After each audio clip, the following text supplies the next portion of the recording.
Hello and welcome to Wavescan, the international DX program from Adventist World Radio. Researched and written in Indianapolis by Dr. Adrian Peterson and produced in the studios of WRMI in Miami. I'm Jeff White.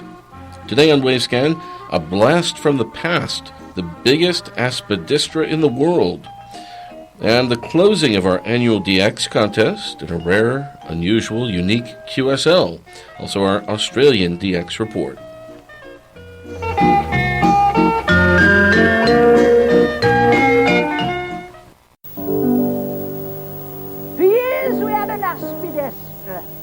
In a flower pot, on the whatnot near the hat stand in the hall. Well, it didn't seem to grow till one day our brother George had a notion that he'd make it strong and tall. The biggest aspidistra in the world. This song title is reminiscent of Gracie Fields in her popular rendition back during the era of World War II. This title was also applied to a magnificent American-made medium-wave transmitter that was on duty in England during those same war years. The aspidistra is a popular houseplant in Western countries. It has numerous long, glossy leaves, often striped with white, and plumed with pretty purple or brown flowers. The aspidistra is a member of the lily family, and it was originally native to Oriental Asia. Back during the 1970s, the scientists had documented only 10 different species of aspidistra, though these days 93 are documented, and it is probable that 200 or 300 varieties exist in tropical and semi-tropical Asia, mainly Southeast Asia and China. The song, The Biggest Aspidistra in the World, was written in 1938 by 3 Englishmen as a humor song. It was adopted by Gracie Fields in the same year, and it became one of her most popular theme songs. Gracie Fields was English-born. At one stage, she was married to an Italian citizen on the island of Capri, and she lived much of her time during World War II in the United States. She's remembered most, however, for her entertainment programs for forces personnel in combat areas. The aspidistra radio transmitter was a concept that was presented to Winston Churchill, Prime Minister of Great Britain, during the year 1941. The project called for a superpower medium-wave transmitter that could change frequency rapidly and radiate on any frequency in the standard international medium-wave band. Its purpose will be to cover continental Europe with black propaganda programming. An international search was made for a suitable transmitter, already available if possible. It was discovered that the assembly of a 500-kilowatt medium-wave transmitter was nearing completion at the RCA factory in Camden, New Jersey, in the United States. This transmitter was under contract to medium wave WJZ for installation at Bound Brook, New Jersey, but they no longer wanted it due to the fact that the FCC in the United States had mandated a maximum power of 50 kilowatts. Well, at the time, China had already placed an option on the purchase of this superpower transmitter, but it was taken over by the British for installation in the south of England. This transmitter was inspected on behalf of the British government by Bob Hornby, and it was purchased with modifications at a price of £165,000 sterling. The English engineering executive Harold Robin was sent across the Atlantic in the summer of 1941 to supervise the completion of this superpower transmitter and its associated equipment. For 2 months he lived in New York City, and he traveled each day to the RCA factory at Camden, across in New Jersey. 2 major segments of the transmitter system were already completed, and work had begun on the third. The entire system was modified for a total power output of 600 kilowatts, with the 3 amplifiers in parallel. For a change of frequency, each amplifier in turn was closed, the frequency was changed, and then switched back into service. The completed assembly was dismembered, packed separately for shipping to England, and loaded onto different Royal Navy vessels. All arrived at port in England, except for the antenna towers and antenna systems, which were on a ship that was torpedoed and sunk in the Atlantic. A duplicate set of antenna systems was hurriedly manufactured and subsequently shipped to England. Several sites were considered for this powerful new medium-wave radio station, including one near Woburn in Bedfordshire, where initial work preparation had begun. However, the final choice fell on a location at King's Standing in Ashdown Forest near Crowborough. This location was 620 feet above sea level. Some 70 acres of land were fenced off. A road construction unit of the Canadian Army stationed nearby dug a 50-foot deep hole, and a labor force of some 600 personnel worked 24 hours a day to construct a 2-story building underground. A 4-foot-thick, bomb-proof, reinforced concrete slab protected the top of the building, and a covering of grass and trees provided adequate camouflage. Programming was produced and controlled at a set of new studios at nearby Milton Bryan. The new Aspidistra medium wave facility was ready for usage by April 1942, but it was not taken into regular usage until November 8th on the occasion of Operation Torch, the American landings in North Africa. On this occasion, Aspidistra carried a mix of programming that included a speech in French by President Franklin Roosevelt, a live relay of VOA news and programming from shortwave WRUL in Scituate, Massachusetts, BBC program relays, and local program inserts that were coordinated in their nearby studio. Over the years, the Aspidistra transmitter was in use for the broadcast of a variety of program relays, including the BBC European service in French and German on 804 kHz, which began on January 30th of the next year, 1943. Soon afterwards, a new black clandestine service began from Aspidistra in the German language under the station name Atlantic Sender. Then on October 24th, another station was launched in the same language via Aspidistra Soldatensender. There were several notable occasions also when Aspidistra made intrusion broadcasts. When a major German station was switched off because of air raids from England, Aspidistra was tuned to the same channel, and it relayed the national German network from another station still on the air. Then, at coordinated times, spurious announcements and information in the German language were inserted into this program relay. The first intruder broadcast took place on March 24th, 1945. The broadcasts of the black clandestine stations Atlantic Sender and Soldatensender were terminated at the end of April. At 4:50 a.m. on June 6, 1944, the BBC announced to Europe that the expected invasion had begun. This station was used subsequently to carry the BBC external service. The station was closed with due ceremony on September 28, 1982. And later, the powerful and historic Aspidistra was unceremoniously sold for scrap. That was the end of this blast from the past, a 600-kilowatt American medium-wave transmitter that was installed in England during the middle of last century. We should mention that there were also several other transmitters installed at the Crowborough station, all shortwave, but that is the story for another occasion. You're listening to Wavescan from Adventist World Radio. Send your comments and reception reports to Wavescan, Box 29235, Indianapolis, Indiana, 46229 in the United States. That's Wavescan, Box 29235, Indianapolis, Indiana, 46229 in the USA. Or you can email us at wavescan@awr.org. Our email once again, wavescan@awr.org. Thank you, Ellen Graham from HCJB, for that ID. Now let's go to Bob Padula in Australia with his DX report for September. Greetings to shortwave enthusiasts around the world. This is Bob Padula in Melbourne, Victoria, Australia, with another edition of the Australian DX Report.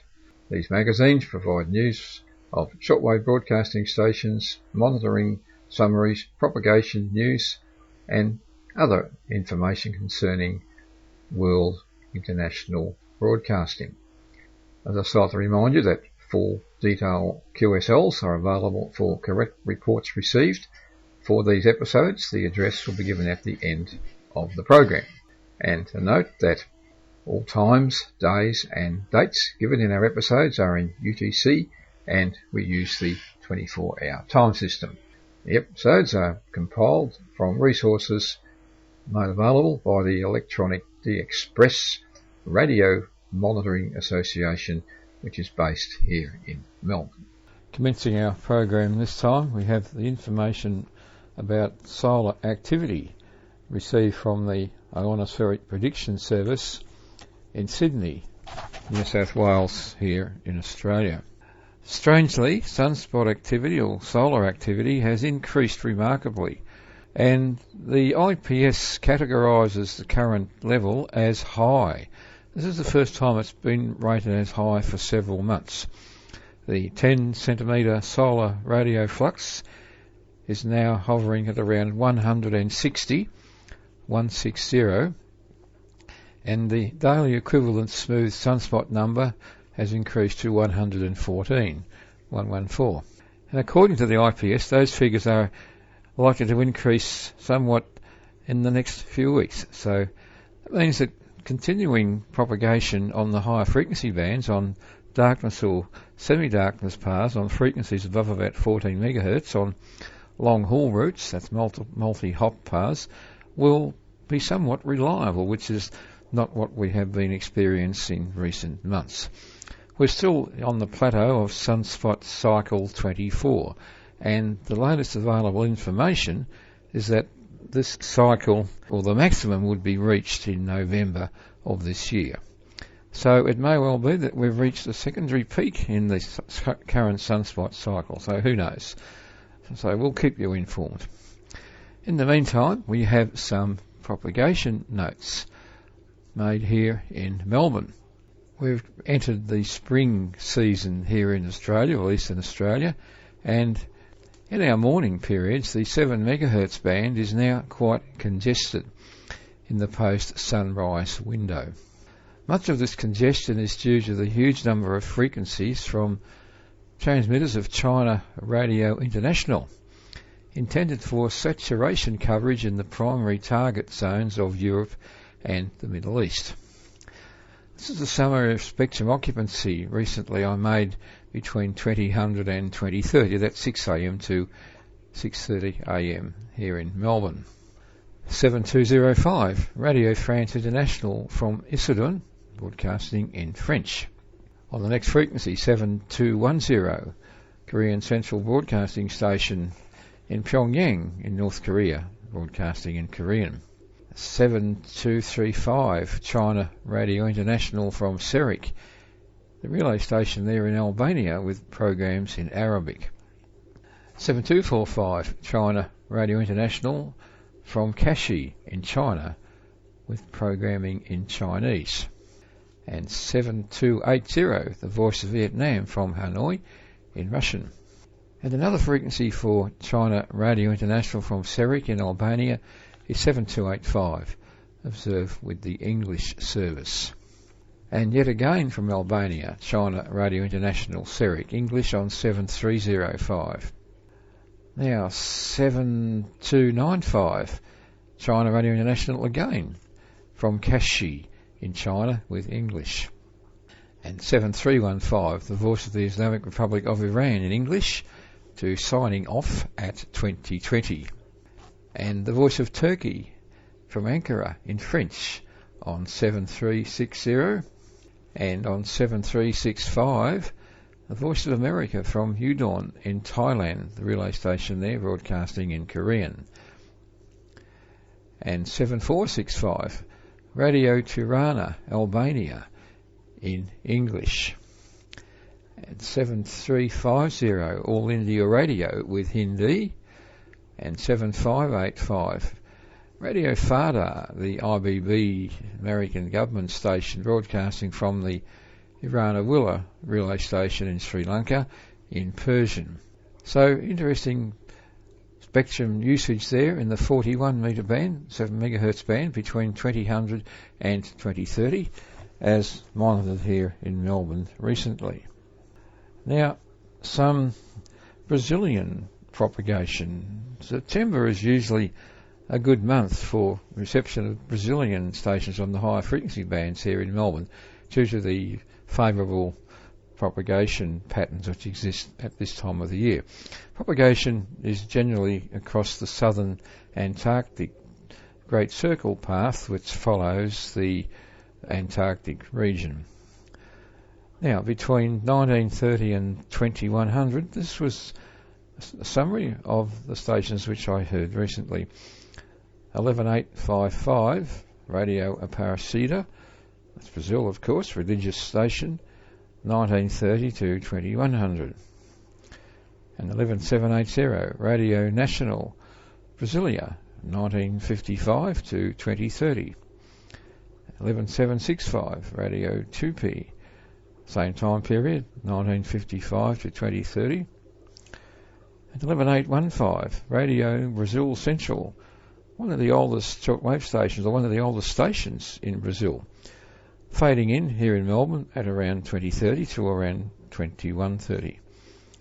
And 9630 in the 31 metre band, another frequency for Radio Aparecida, 2105 to 2115. In the 19 metre band, the Argentine radio, its external service, noted on 15345, quite a good signal here in Melbourne between 2000 and 2030. Now in the 22 metre band, there is moderate activity in the time period 1930 to 2000, with these signals noted recently in Melbourne. 13580, All India Radio with Hindi. 13640, All India Radio with English. 13650, Radio Kuwait with Arabic. 13660, BBC. 13740, Radio France International in French from Issoudun. And 13760, The Voice of Korea, with programs to Europe and Africa. So moderate and modest activity in the 22 metre band between 1930 and 2000. Some information now concerning international shortwave station schedules. The Voice of the Islamic Republic of Iran. Frequency changes noted recently. Midnight 23 to 0220. New frequency of 9510, replacing 9420 in Arabic to Northeast Africa. And the same time period, midnight 23 to 0220, the frequency of 12025 to South America in Spanish, replacing 11760. And midnight 23 to 0220 on 9860, parallel frequency to South America in Spanish. And frequency changes planned for the Islamic Republic of Iran broadcasting station, which will be effective in the immediate future or in the near future. 1423 to 1520 on 13650 in Russian to Central Asia. That replaces or will replace 13650 from another transmitting site, and it's parallel with 11825 and 13800. And 1753 to 1850, 7230, a new frequency to Eastern Europe in Russian, parallel with 5920. And 1923 to 2020, the new frequency 11985 to Western Europe in English, replacing 7315. Now the station known as Shiokatsu Sea Breeze, a political station broadcasting to Asia from the Yamata transmitting site in Japan. The station has made a frequency change to 6020, replacing 5985.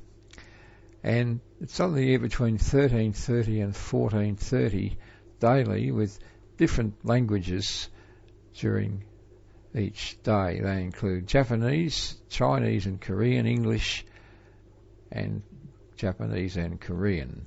So each day a different language in that time period.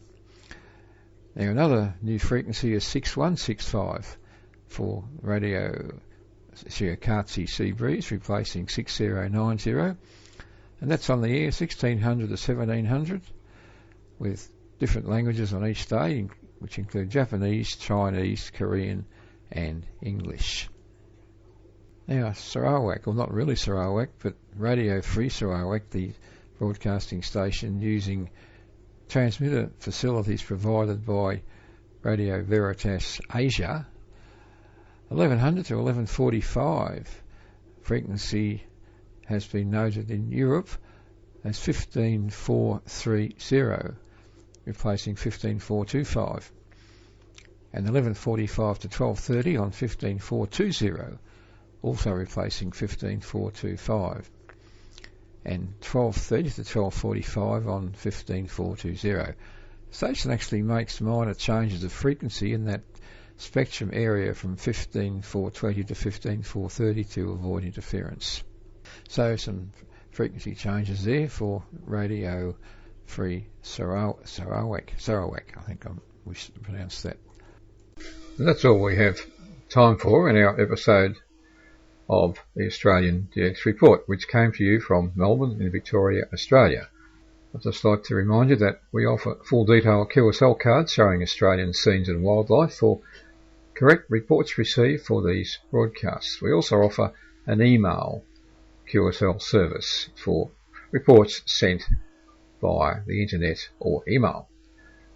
Full details about the QSL service are available at the Electronic DXpress homepage, which is simply edxp.org.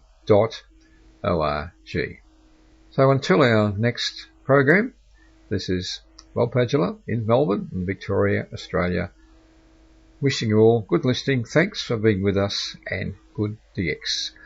See you soon. Thank you, Bob. Shortwave listeners, international radio monitors, and DXers around the world are invited to search their collection of QSL cards and letters for rare, unusual, and unique verifications. This is our Rare, Unusual, Unique QSL contest. You're invited to make up a list up to 5 in number of your QSLs in this collective category, and to write a short paragraph about each as an important part of our annual DX contest. Partial entries for this year's contest are considered to be valid, and all entries need to be postmarked at your local post office before the end of September, next Tuesday. At the conclusion of the contest, we at Wavescan are planning to write up and publish a detailed compilation of interesting information on a worldwide basis about the rare, unusual, and unique QSLs that come to light in this way. This will be the first occasion in the history of international radio broadcasting for the compilation of such a QSL list, and you're all invited to submit entries. Full details on this remarkable contest are available on several websites, including ontheshortwaves.com, mt-shortwave.blogspot.com, also facebook.com/IndianDXReport/posts, and alokeshgupta.blogspot.com/2014/06. And also, of course, on the Adventist World Radio website, awr.org. As an example of a rare, unusual, or unique QSL card, Mr. Patrick Hector of Woodland Hills in California states that he tuned his radio receiver, a realistic DX650, to the frequency 10800 kilohertz, single sideband, SSB, back on December 23, 1968. This was at the time when the satellite Apollo 8 was orbiting the moon, just 4 days before the splashdown in the Central Pacific. Patrick heard an identification tape loop from a low-power communication transmitter aboard the U.S. Navy ship Arlington under the call sign NILB. At the time, the Arlington was on duty in the open waters of the Central Pacific in the Apollo 8 splashdown area, 1,000 miles southwest of Hawaii. Patrick sent his reception report to the Arlington, care of the Navy Department in Washington, D.C., and he received a QSL card from the Navy office in San Francisco, California. The officer who signed the QSL card stated that the Arlington is a major communication relay ship, the Navy's finest. Mr. Patrick Hector of Woodland Hills in California states that this QSL card from transmitter NILB aboard the USS Arlington is his rarest QSL card. The card itself shows an artist's rendering of the ship Arlington. And he listens, by the way, to the DX program Wavescan regularly via shortwave station KVOH in Simi Valley, California. A couple of news items before we leave you this week. Shortwave station WRMI in Okeechobee, Florida, where we record this program half the time, will begin a daily relay transmission of the English language program of Radio Ukraine International on Thursday, September 25th, 2014, on the frequency of 11,580 kilohertz from 2330 to midnight UTC.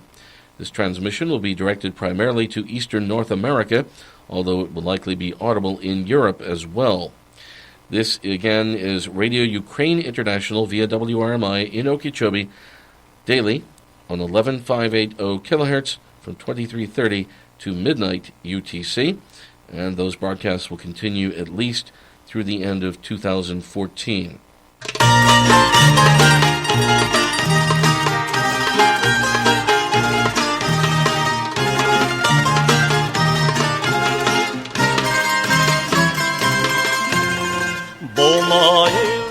And we end today's edition of Wavescan with some music from Macedonia, which we picked up the other day at a truck stop in Bulgaria as we were on our way to visit the Rila Monastery. Well, thanks for listening to Wavescan, the international DX program from Adventist World Radio, researched and written in Indianapolis by Adrian Peterson. Next week, we return to the story of radio broadcasting in Ceylon. The Sri Lanka Broadcasting Corporation turns commercial. Also, our Japan DX report. A reminder that several QSL cards are available. You can send your AWR and KSDA reception reports for Wavescan to the AWR address in Indianapolis that we'll give you in just a second, and also to the station that your radio is tuned to, KVOH, WWCR, or WRMI, or to the AWR relay stations that carry Wavescan. Remember, too, that you can send a reception report to each of the DX reporters when their segment is on the air here in Wavescan. Japan, Bangladesh, Philippines, Australia, and India. They will verify with a colorful QSL card. Return postage and an address label are always appreciated. Our main Wavescan address here is Wavescan, Box 29235, Indianapolis, Indiana, 46229, USA. That's Wavescan, Box 29235, Indianapolis, Indiana, 46229, USA. Our email address is wavescan@awr.org. That's wavescan@awr.org. I'm Jeff White at WRMI this week in Miami. Till next week, good listening, everyone.